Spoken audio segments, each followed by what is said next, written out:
Assalamualaikum warahmatullahi wabarakatuh.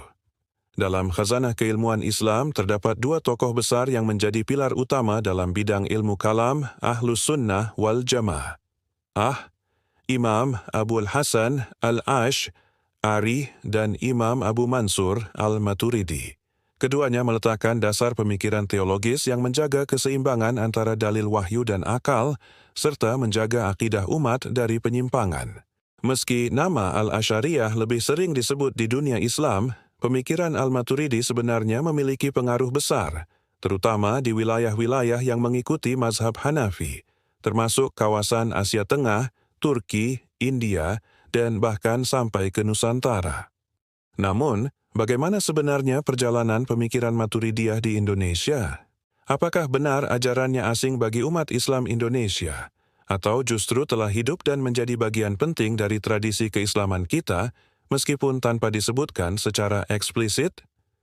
Mari kita telusuri jejak perjalanan, pengaruh, dan eksistensi pemikiran Abu Mansur Al-Maturidi. Abu Mansur Al-Maturidi adalah salah satu ulama besar dalam sejarah Islam, khususnya dalam bidang teologi, ilmu kalam. Beliau adalah pendiri utama mazhab teologi Maturidiyah, yang merupakan salah satu dari dua mazhab utama dalam Ahlus Sunnah wal Jamaah, selain Asy'ariyah. Berikut penjelasan lengkap dan ringkas tentang beliau. Profil singkat Abu Mansur Al-Maturidi. Nama lengkap, Abu Mansur Muhammad ibnu Mahmud Al-Maturidi Al-Samarkandi. Lahir, sekitar abad ke-9 M. Plapors, 873 M. Wafat, Plata Se-500 M. Asal, Maturid, sebuah daerah di Samarkand, sekarang Uzbekistan. Mazhab fikih, Hanafi mazhab kalam, Maturidiyah. Julukan Imam Al-Huda, Imam Petunjuk. Kontribusi dan pemikirannya. 1. Pendiri Maturidiyah. Mazhab Maturidiyah merupakan aliran teologi Ahlus Sunnah yang sangat dekat dengan Asy'ariyah, tapi dengan penekanan pada peran akal dan konsistensi dengan mazhab Hanafi. 2. Keseimbangan akal dan wahyu Al-Maturidi dikenal karena menjaga keseimbangan antara akal dan wahyu. Ia tidak menolak akal sebagaimana golongan tekstualis, tapi juga tidak mengunggulkan akal seperti kaum Mu'tazilah. 3. Pemikiran-pemikiran utama. Akal dapat mengetahui adanya Tuhan dan sebagian nilai baik buruk, tapi wahyu tetap dibutuhkan untuk petunjuk lengkap. Tauhid dan keadilan ilahi ditegaskan tanpa menyerupai pandangan ekstrim Mu'tazilah. Manusia memiliki kehendak bebas, tapi tetap di bawah kehendak dan izin Allah, konsep kasb.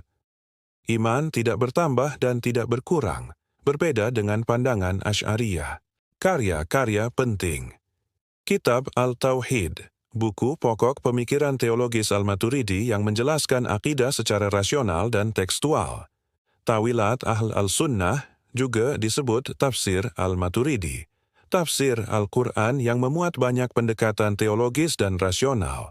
Pengaruhnya, pemikiran Al-Maturidi sangat kuat di dunia Islam bagian timur, Asia Tengah, Turki, India, dan Nusantara, terutama karena mayoritas pengikut mazhab Hanafi cenderung mengikuti teologi Maturidiyah.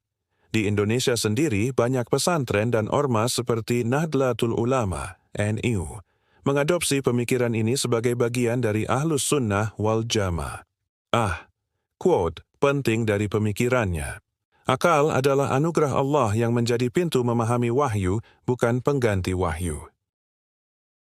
Berikut ini penjelasan lengkap dan sistematis tentang 4 pemikiran utama Abu Mansur Al-Maturidi, seorang ulama besar dalam bidang ilmu kalam, teologi Islam, dan tokoh sentral dalam mazhab Ahlus Sunnah wal Jamaah, aliran Maturidiyah.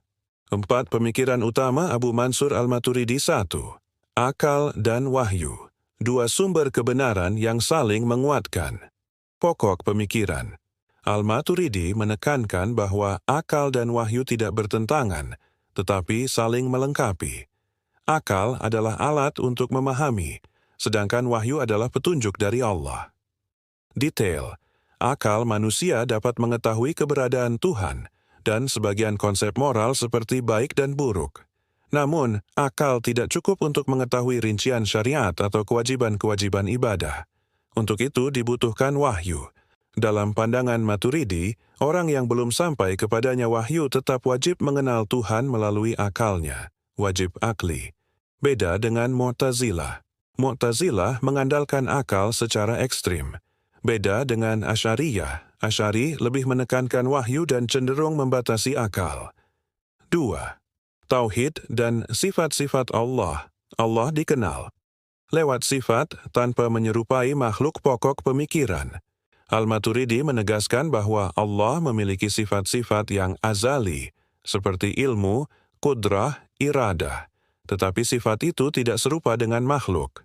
Detail, sifat-sifat Allah bukan zatnya, tapi juga bukan makhluk baru. Ia menolak tafsir harfiah terhadap ayat-ayat mutasyabihat seperti tangan Allah atau bersemayam di atas arsy. Beliau menekankan tafwid, menyerahkan maknanya kepada Allah, atau ta'wil, penafsiran metaforis, agar tidak menyamakan Allah dengan makhluk. Beda dengan kaum musyabbihah, mujassimah, yang menyerupakan Allah dengan makhluk. Sejalan dengan Asy'ariyah, tapi Maturidi lebih terbuka pada pendekatan rasional. 3. Kehendak bebas dan tanggung jawab manusia, qadar dan kasb. Pokok pemikiran. Al-Maturidi mengajarkan bahwa manusia memiliki kehendak bebas, ikhtiar dalam berbuat, tetapi semua terjadi dalam cakupan kehendak Allah. Detail. Allah menciptakan segala sesuatu, termasuk perbuatan manusia. Namun manusia punya andil nyata dalam memilih yang disebut dengan kasb, perolehan. Dengan kasb ini, manusia bertanggung jawab atas amalnya dan pantas diberi pahala atau siksa. Beda dengan Jabariyah, yang menganggap manusia tidak punya kehendak sama sekali. Beda dengan Mu'tazilah, yang meyakini manusia menciptakan amalnya sendiri. 4. Iman dan amal. Iman tidak bertambah dan tidak berkurang. Pokok pemikiran. Menurut Al-Maturidi, iman adalah pembenaran dalam hati terhadap apa yang dibawa Rasulullah SAW dan tidak bertambah atau berkurang. Detail. Iman tetap ada selama seseorang masih meyakini secara batin. Amal bukan bagian dari definisi iman, tapi merupakan buah dari iman. Namun, iman tanpa amal tidak sempurna.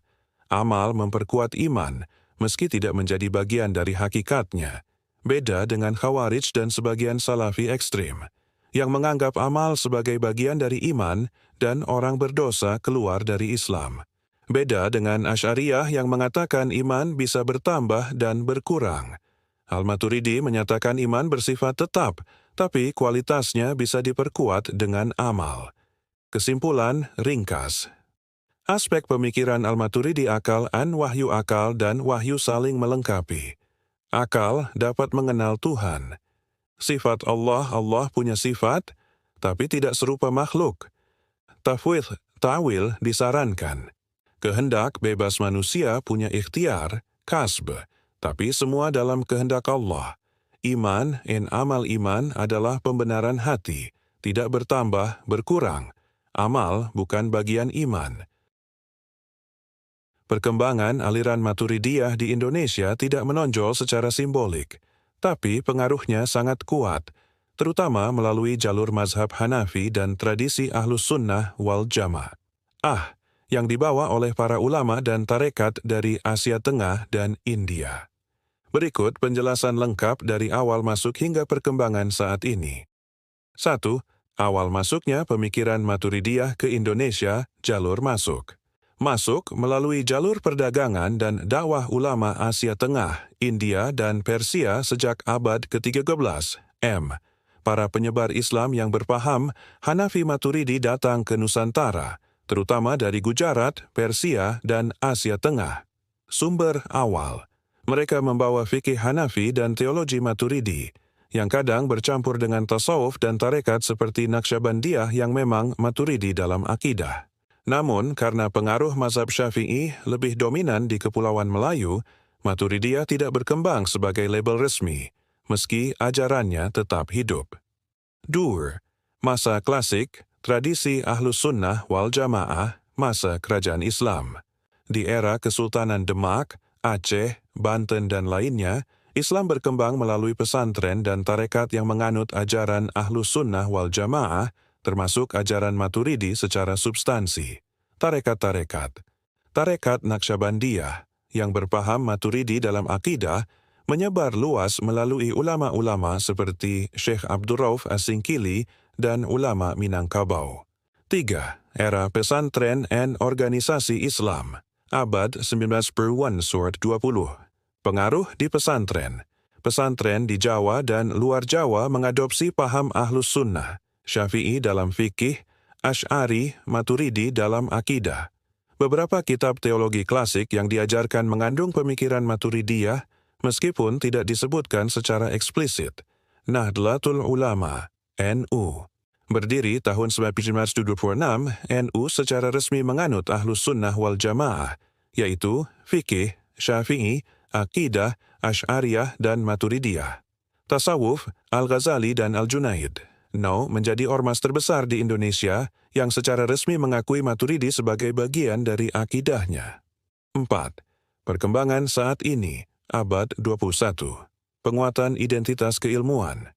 Seiring meningkatnya kajian akademik, kampus-kampus Islam, UIN, IAIN, Daula Kerudung mulai mengangkat kembali studi pemikiran Al-Maturidi.